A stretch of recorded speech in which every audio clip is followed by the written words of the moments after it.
Good morning, everyone, and welcome to the weekly review. I'm your host, Paul Hazard, and joining me this week are the wonderful Leanne Lax. How are you, Leanne? Yeah, I'm good, thank you. Good. And the dazzling John Gibb. How are you, John? Oh, I seem to have frightened John up. Oh, Yes. Well, I'm trying to dazzle. Thank you. good morning to you both. Hi. It's been a busy week. A lot has happened. England lost to Spain in the final of the Euros 2024. But look, I have to say, they entertained us all. We're very proud of them. Well done. Gareth has resigned. Goodness knows who'll be taking over. But, at least we don't have to sing It's Coming Home for a while. And we've a bit of space until a few days until the Olympics come. We've got a new government and they're just getting their feet under the table. And we'll be talking about one of their stories later. And schools have finished. And I think teachers are on holiday. Oh, Leanne's shaking her head. Well, no, you're not finished yet? Days. 2 days. Okay. Well, then I'll revise that. Most teachers are finished. And we can see them being human and adult and on Twitter enjoying and doing adult things and so on. We have 3 fabulous stories for you this morning and 3 outstanding shows of the week to review. Stay tuned. We'll be right back after these messages from our sponsors. This show is brought to you in partnership with John Catt Educational, publishers of professional development books and resources that support great teaching and learning in schools around the world. Level up your professional development today and visit johncattbookshop.com to explore the full range of titles. Use the code JCTTR2425 for 20% off your order. Have you ever heard of teaching how-tos? Imagine having your own instructional coach available 24/7. Now it's a reality with the Teaching How-Tos platform. This highly personalised, socialised platform empowers busy teachers to learn and apply evidence-based teaching techniques, either independently, working collaboratively, or with their peers, or with their new AI assistant. The platform features over 160 visual guides to teaching techniques. Interested in finding out more? Visit teachinghowtos.com and register for their next webinar. Easy4U is where innovation meets accessibility. Their subscription-based offering not only equips schools with cutting-edge devices, but revolutionises the learning experience. By eliminating financial barriers, streamlining support, and embracing technology, Easy4U isn't just providing tools, they are shaping a future where every student can thrive, unburdened by limitations. Easy4U, transforming education, one device at a time. Find out more at www.easy4u.school. Apps for Good gives schools free introductory computing courses. The courses are for everyone, including those who aren't computing teachers, and they're fully equipped with resources mapped to the UK computing curriculums. Students will develop essential and digital skills by working in teams to create a prototype app for good. Visit www.appsforgood.org to find out more.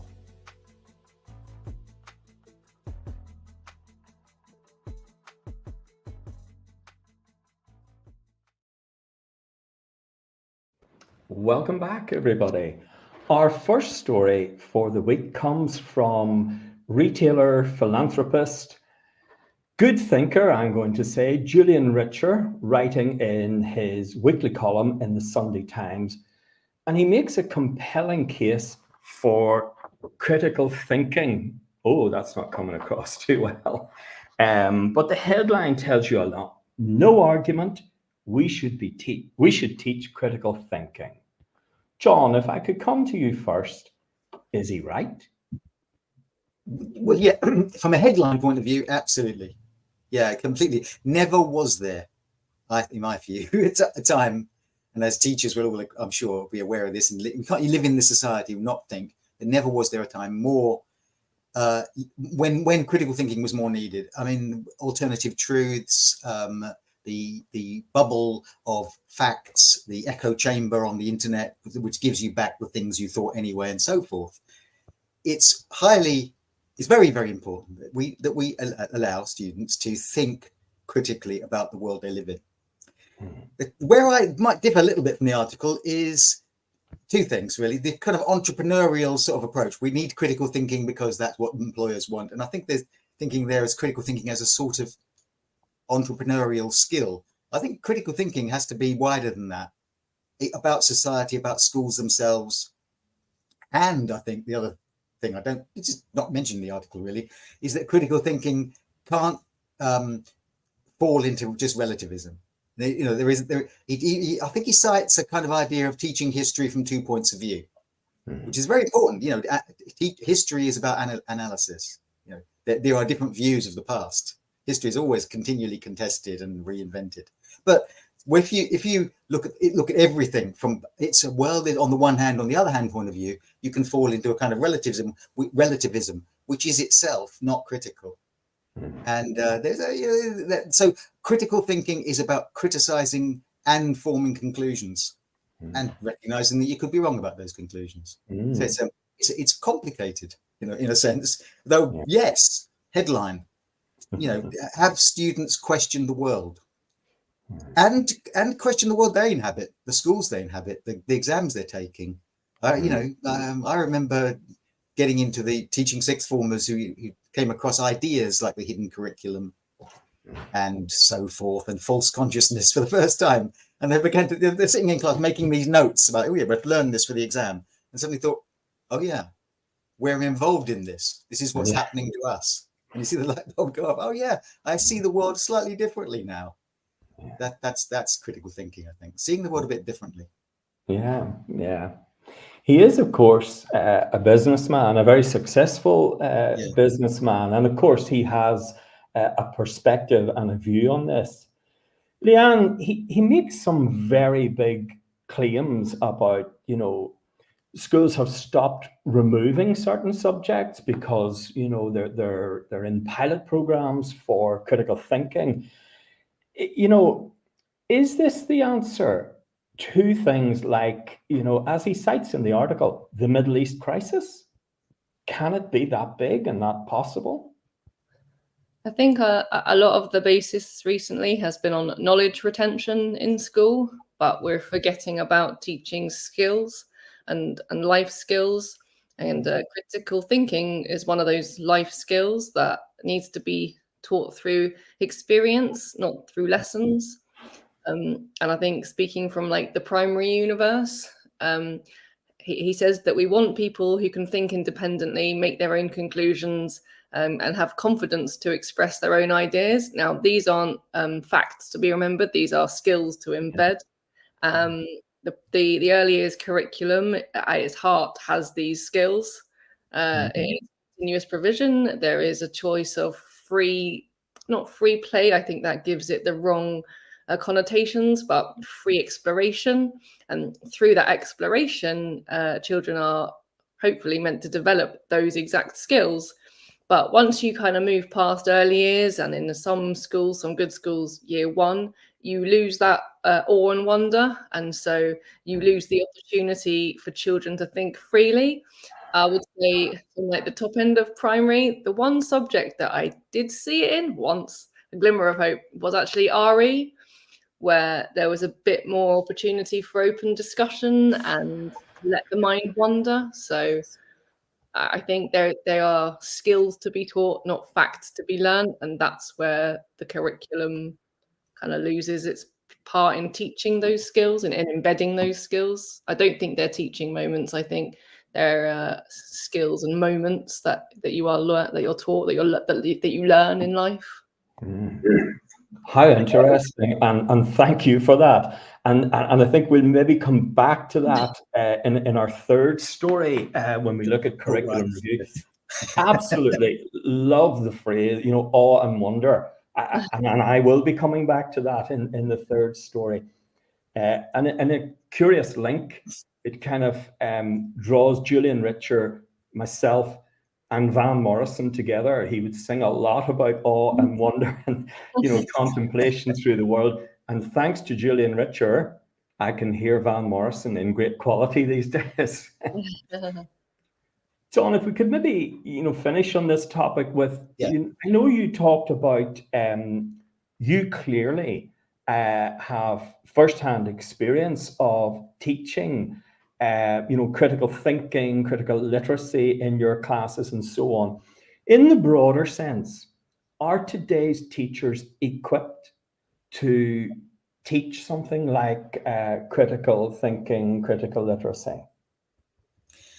That's a really good question, Paul, because I think that two things that jump out at me when you say that question. First, what Leanne just said, how it's easier to feel that you can approach subjects with creativity in younger years, in primary schools, through play, through drama, through games. Surprising those things, how many drama lessons make a leap into the minds of other people and give you an impression of things from the other side. Yeah.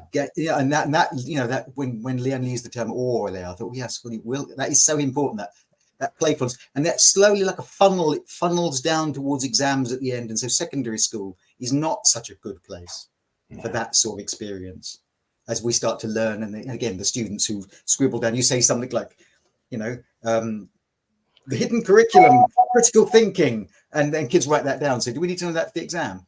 Well, that's not the essence of critical thinking. Yeah. So I think, yes, it's harder and harder as you go through school, for teachers and students to find the space, given the pressures of assessment, given the pressures of data collecting, given the pressures of exams and revision, to find the space to think critically about the world. I don't think schools, particularly secondary schools, that is, are particularly set up for this open-ended, thoughtful, empathetic, playful kind of learning. Because open-ended learning takes time, and that's something you are always short of in yes. education. Yeah, it takes time. You need to have half an hour where you just, here's the question, let's talk, and you don't get a lot of that in education. It takes a lot of time, and it's a great investment. And Julian makes big claims for the power of critical thinking. I'm not saying he's wrong, but it takes time. He does talk a lot about, his view of critical thinking has stopped him from watching Prime Minister's Questions. Mm-hmm. He says if he wanted to watch a Punch and Judy show, he would go to the seaside. And I wonder, will more critical thinking, instead of being Punch and Judy, will it be Polish and Justice for our future politicians? We do know. Go ahead, John. Oh, sorry. Well, I want to say that be critical, be skeptical, but avoid cynicism. And a lot of goodness me, how many times lately I've heard friends of mine and other people say, well, they're all as bad as each other when you refer to politicians. So be skeptical by all means. That's a starting point, but it's not entirely true. You have to make judgments and value judgments between different forms of politics and political ideas. They're all as bad as each other, and everything's just being cynical about the world is closing your mind. But don't be cynical. We know a number of schools are piloting critical thinking programs. And if any of them would like to get in touch with us at TTR, please do so. We'd love to hear from you and how your programs are going. And you could be on a show. So let's move on to our next story now. And our next story is about the mental health crisis in schools. It seems never ending that we hear about it. But I was drawn by Alex Quigley's article in the Times Educational Supplement last week. And he begins, and I'm just going to read this. He says, we know that mental health issues are on the rise, but research suggests that well-intentioned interventions from educators may not help. It may go against the instincts of school leaders and teachers, but making fewer attempts to solve the problem with universal mental health approaches may be better. Now, I know he does credit schools with being able to do some things, but surely, Leanne, if I can come to you first on this question, that seems like a counterintuitive kind of perspective. Teachers are about compassion, we're about caring, we're about kind of constructing resilient individuals. I mean, Is he right? Do schools have a role to play in improving children's mental health, or should they leave it alone? I think with teaching being the profession it is, yes, we do. I think from the article there was a study done by Oxford where training was provided to give like in the moment help, breathing, mindfulness strategies. Unfortunately, it says it didn't really improve mental health, and in children with the most severe mental health problems, it didn't help. And I strongly believe that with mental health, you have to be, especially with children, you have to be proactive as opposed to reactive. And I think a lot of mindfulness strategies are reactive. You've kind of excelled. We're in the moment, in the heat of it. Let's be reactive. What can we do to bring you back in? But really, I think, especially with the younger children, possibly older as well, you have to look at the trail. Where does it come from? What's the story of this child? And with doing that, you have that's a proactive approach as opposed to a reactive approach. And I think within that, you do need experts to help get to the beginning of that story. So I think you need both in collaboration. Yeah, good point. Yeah. John, he talks about prevalence inflation. Now, what that really is, it's the theory that becoming more aware of something increases the amount of what there is. So, we're more aware of what mental health issues are. So, there's greater reporting. There's a greater sense of then the possibility of over-interpretation, and maybe some things that are maybe milder issues that could be managed or dealt with in different ways get labeled as mental health issues, and they're taken as mental health problems. Is that happening? Is there something of that contagious kind of sense among young children? That's an interesting, that in prevalence inflation idea. Yeah, that is interesting because, well, it goes something like this. Someone will say to you, these days, when I was young, people just got on with things and we just bottled it up inside and we just, buckled down and so on. And these days you feel a bit unwell and you say, you feel a bit miserable and you've got mental health problems. So the idea is that we medicalize what just being human is, i.e. that some days you're miserable and some days you're not. And that it's not unsurprising that a lot of the times that happens. On the other hand, the other side of that, I think, is that we're doing something to our young'uns these days, which we didn't used to do. This is a different world.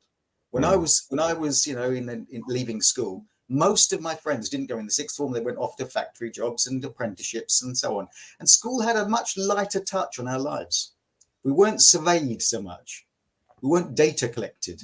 We weren't watched. And we weren't watching ourselves. I mean, I'll take a bigger picture, not just schools, not just blame schools.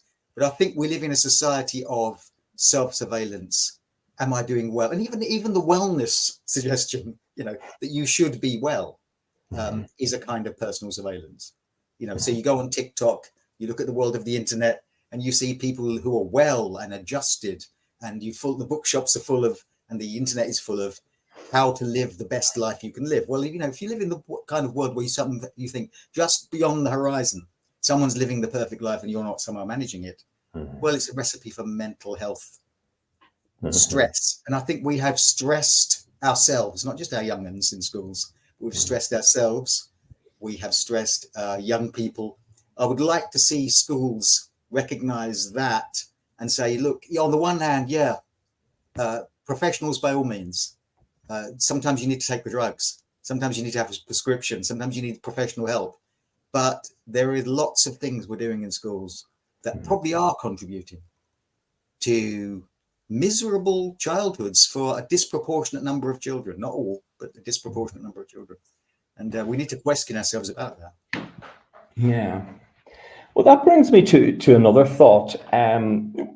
When I taught, I spent a lot of time thinking about the pastoral care we provided, the ethos of the school, the climate, the relationships with teachers, the structures, the systems, the procedures that we had, and really, how healthy they were and what they did for the young people that we taught. And I would always have kind of kept a thought for, what are individuals experiencing as they come up the avenue and into our school? And I wonder, have schools lost that ability to have children feel and recognize and acknowledge their self-worth? Have we lost the ability to impart kind of, purpose and meaning and, a life of, enjoyment, which gives a drive to children? So I suppose I'm wondering, our ethoses and pastoral, are they broken? Leanne, what do you think? Go on, John. You're okay. Yeah, I think the schools are full of ethos of be the best you can, be cooperative. You don't. It's lovely. There was the other day I was approached in just coming out of Waitrose, and I was given a small card by a posse of small children from a local primary school who'd all come out into the town with their teachers to give out little cards with happiness messages on them. One had drawn a flower and it said something like have a nice day. I forget what it said exactly, but I thought, well, yeah, and they were all being taught that passing on a bit of happiness was a good thing. And I thought, how delightful, absolutely lovely. But then unfortunately I'm going to go back to what I said before, is that as school progresses, will those children be as happy when they get into secondary school? And will they be as happy when society takes over? So when the pressure of exams, the pressure of monitoring, and so on. I'm sounding like a broken record here, but I wish we could live up to our aspirations of the happiness that we want children to have as childhood. I don't think happiness is in the forefront of our aims in school enough, or at least if it is, it masks what's really going on. Yeah. Leanne, do you have thoughts on that? I agree. We're just so busy teaching curriculum that we forget about those things. Yeah. Trying to fit curriculum in that, it's forgotten about. Mm.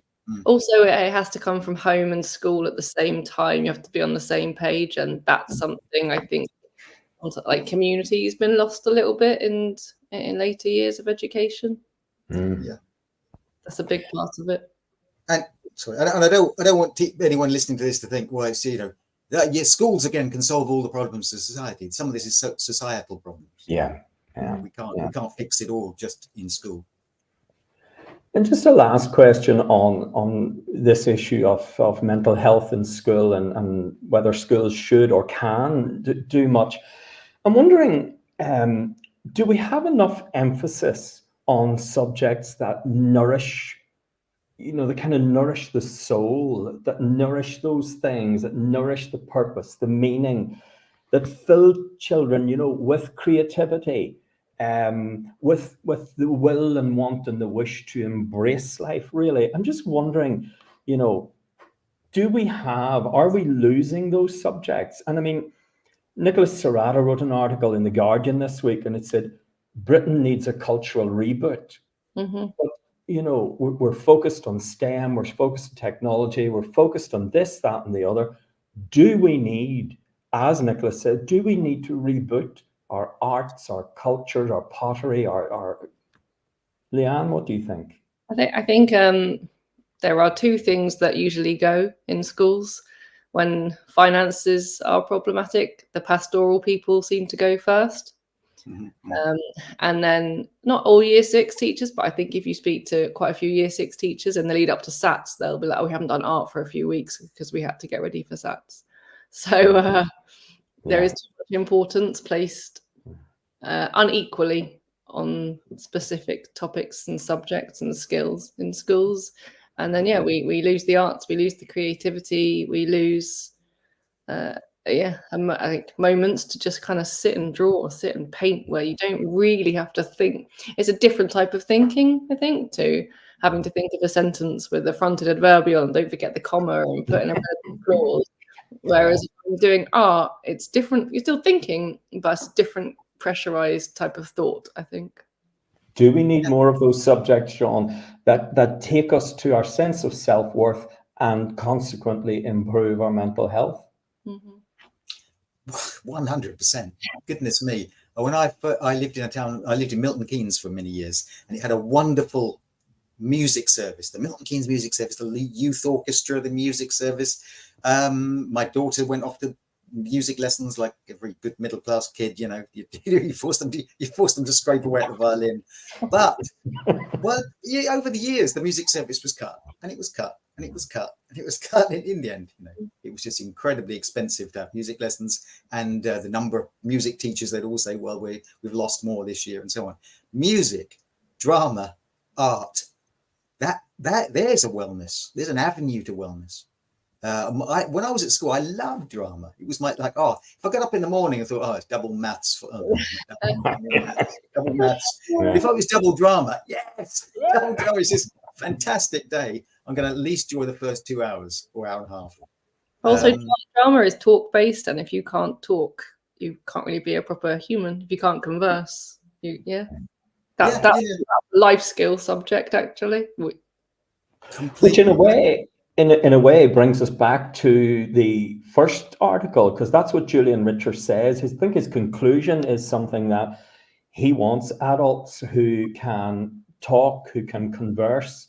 Yeah. And he makes the claim that, you know, you can't get that as an adult. That has to be taught in school and come through as an adult. Yeah.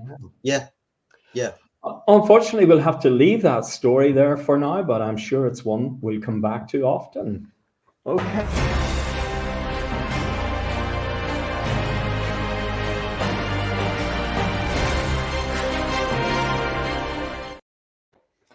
So on to our final story of the week. This week, the newly appointed Right Honourable Bridget Phillipson, Secretary of State for Education, announced the launch of a curriculum and assessment review. Now, this review will be led by Professor Becky Francis, who's been given the remit to do the following. And I am summarizing, but I think I kind of included everything. I'm going to read directly from the letter that Bridget Phillipson wrote to Becky Francis. So the review will need to, she says, suggest ways to refresh the curriculum and assessment system from Key Stage 1 to 5, including qualification pathways, to ensure it's cutting edge, fit for purpose, meets the needs of children and young people to support their future life and work. The review should seek to ensure that the curriculum and assessment system and qualification pathways do the following things: support high standards for all, ensure breadth of opportunity for every young person, give young people the knowledge, skills, and attributes they need, are inclusive, and ensure that assessment captures the full strengths of every child, young person, and the breadth of the curriculum. John, a straightforward question for you. Is a review needed? Oh, yeah. Wow. Do we need a review? Yes, absolutely. But imagine being given that job spec. You know, it's basically fix our schools. Because all those things, who could disagree with any of those, really? And the multiple demands on schools. You know, make kids ready for the workplace. Give them the skills they need in life. Make them happier. Give them creative skills. Make them, you know, goodness me. Schools are impossible places. You're going to get the edges of the Tupperware, never going to go down. They can't do all the things we want them to do. Yeah. Having said that, goodness me. I mean, everything we've said so far in this show, and all across anyone listening to this and teaching profession, people are thinking there's something seriously wrong with the way we're doing school. I hope that, whatever this report has, and it looks like this, is it Becky Francis is someone whose heart is in the right place. But will the government have the courage to make schools better? Because there'll be such pressure on them to say, well, we know STEM subjects, maths, science, that's what's going on in Asia. We need more computer people to compete with the economy. So there'll be something hanging over them which will say, grow the economy. And something else which says make schools better. And you've got to say, making schools better will help to grow the economy for reasons you don't get right away. Not just because you're not producing enough computer scientists and mathematicians, but because you're producing happier, creative, intelligent people with critical thinking, all the things we said. So will they have the courage to actually say, look, Progress 8, obsession with STEM, EBAC, GCSEs for a start, get rid of those, most of them anyway. We've got it. We're obsessed with data and assessment, and that needs to dramatically change. So if you really are bold, you can do a lot, but we'll see. Yeah, we'll see. But I think, you get to the heart of it. It's going to take courage. Yeah. Leanne, following on from John's point of view, then they do say, or the government is telling us now that as a result of this, all schools by law, including academies and so on, will have to follow a national curriculum up to age 16. Given what we've said today, and given that we're in the 21st century and so on, is a national curriculum appropriate for our schools? I think, first of all, that curriculum is just one part of schooling. It's not everything. Yes, I think assessment needs reviewing. No, but it doesn't mention the review of Ofsted. Well, I was coming to that. We go through a weekly review without mentioning Ofsted, so there we go, we've said it. I also noticed in the article that the review is going to span Key Stage 1 through to Key Stage 5. Well, they missed off early years, so they should rethink that. I don't know. I just think there's more to school than curriculum. Curriculum is a piece of paperwork. Governments seem to like paperwork. When I see curriculum review, I picture myself sitting in insets and twilights writing our curriculum or our intent. Again, I think a few teachers would maybe picture that as well, because we've done that a few times in recent years. So I'm not sure if curriculum review is the right way to go. I think we've spoken a lot today about skills and embedding skills, and I think almost like a time review, how do we allocate time in school? What do we allocate it to? Then possibly a curriculum review would be more beneficial to schools in this day and age. Following on then, John, from Leanne's point of view, then, should the government be asking the bigger question? What are schools about? What's the purpose of schools in the 21st century? That's a good lesson objective, Paul. Yes, absolutely. Yeah, go in tomorrow morning in school and ask the kids that, whatever age. What are we doing here? What's all this for? See if they write that down. What's it all for? We've got to learn that for the exam. Think big. I mean, Leanne's absolutely right. If it becomes a sort of a review of what we teach, content driven, we need to teach this but not that, and another sort of subject filled process, teachers will just go, oh, and here we go again. When the national curriculum filled truck going past there, when the national curriculum filled every lobbyist, every subject lobbied to have their own particular things in the national curriculum. You have to teach this, you have to teach that. Every time exams have been revised, they've got more dense with content and more difficult, really. Difficult to teach, more complex. They're almost always the term, let's have a review or let's revise the way we're doing things, ends up worse for teachers. So hopefully not in this one. Let's think about lifting the load on teachers, lifting the load on students, and making school more joyful.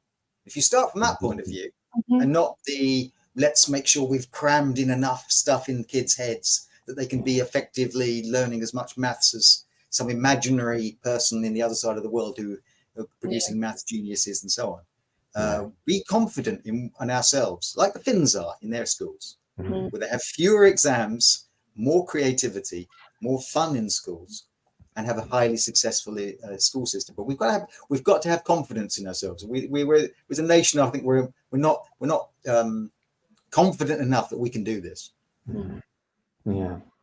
Now there is some lip service paid to teachers and teachers' workload, to be fair, but let's hope it's not just lip service that's paid to them. Yeah.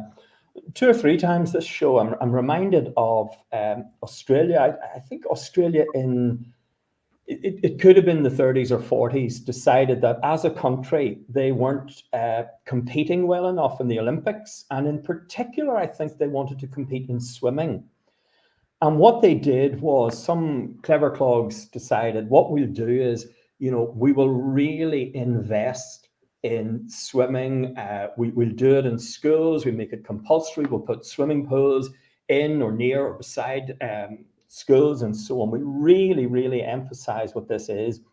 But it was a long time. I think it was like a 25-year investment.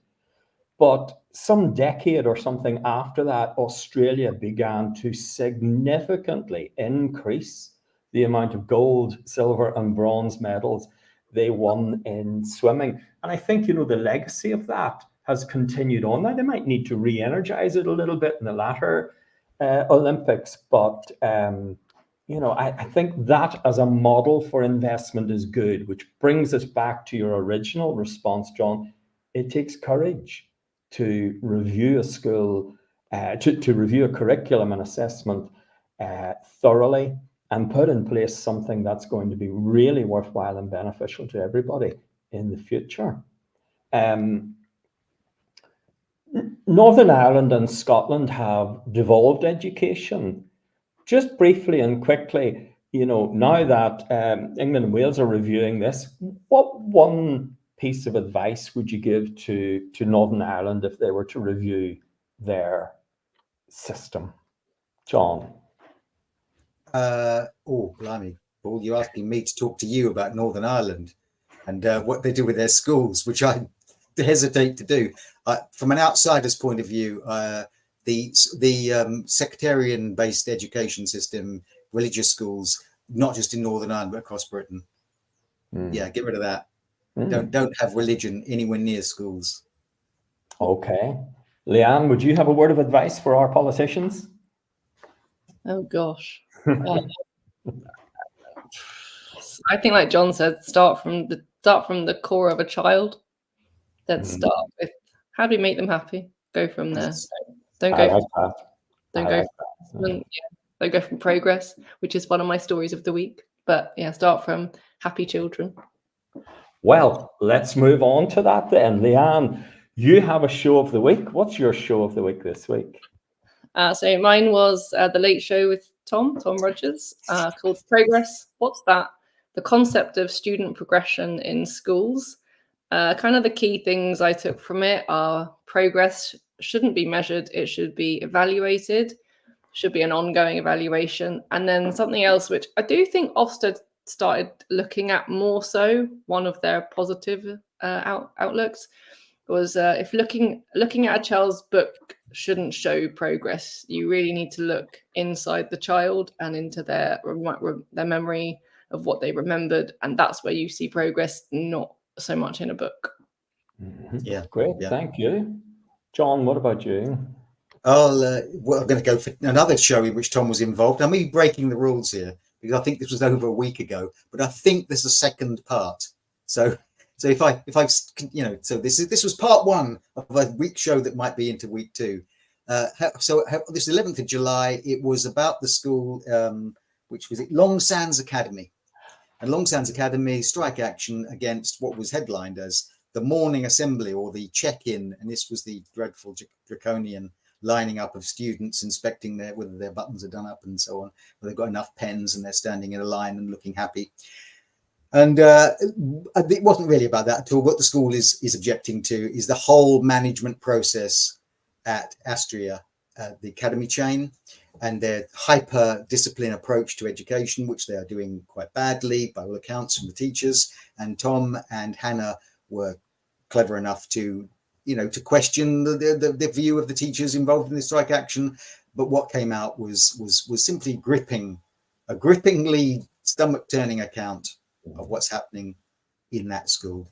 Well worth listening to. Yeah.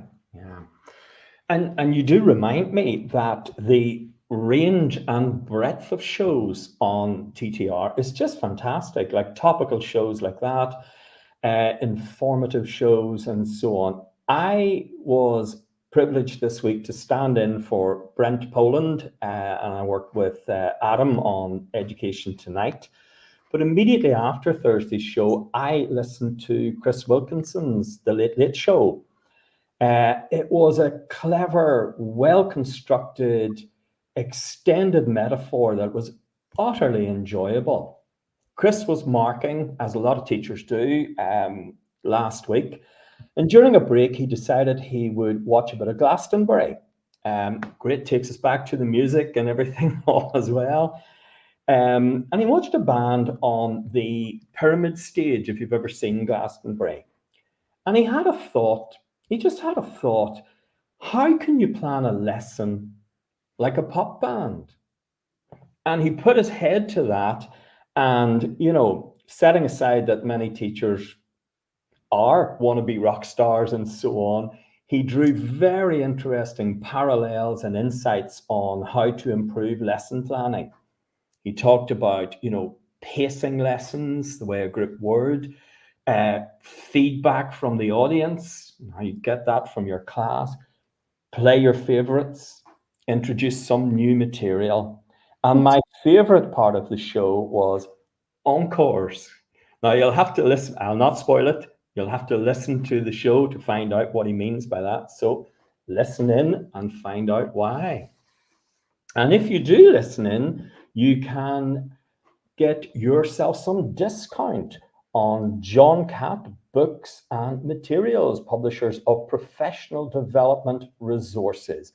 If you use the code JCTTR2425, you'll get 20% off your order. And you could also take advantage of our other sponsor, Reading Solutions, who will help you to find best practices and innovative strategies to help with your lifelong readers. So watch out for our two sponsors. There, we must leave it for this week. Many thanks to Leanne and John for truly great insights and for your time and preparations, and to the team in the back who are helping us to make all of this happen. If you're a teacher and you're off, or you're not off for 2 days yet, Leanne, enjoy your holidays. They're well earned, well deserved, and we'll see you next week. Bye now. Outstanding, a world-class vision, a world-class this. I'm a real leadership geek, honestly. I've spent my whole career reading books and chatting to people. I just find the whole thing and the announcement, the way it's been announced, bizarre. If you could move away from a model where teachers are so intensely focused.